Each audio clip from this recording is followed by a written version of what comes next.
أبقؤዞ ሕይወተይ ብዙሓት ሰባት ረኣኹ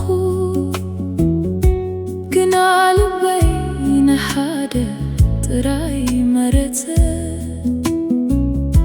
ከም ብርሃን ንጉህ ናብ ሕይወተይ መፂኡ ኩሉ ጸልማት ብፍቕሩ ኣርሒቁ ንሱ እዩ ትንኮ ፍቕሪ ሕይወተይ ኣብ ልበይ ዝነብር ንዘለዓለም ዘይትካል ብኻልእ ክትትካል ንሱ እዩ ሕልመይ ደስታይ ፍቕረይ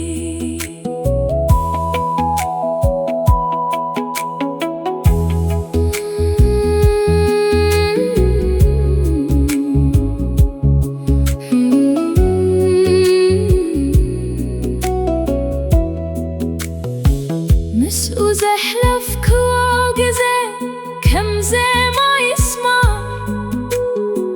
ቃላቱ ከም ሙዚቃ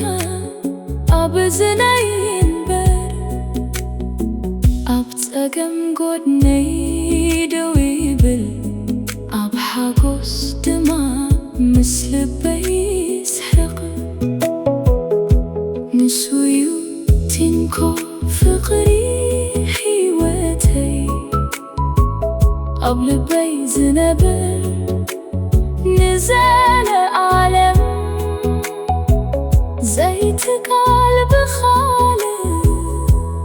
ክትትካል ንሱ እዩ ሕልመይ ደስታይ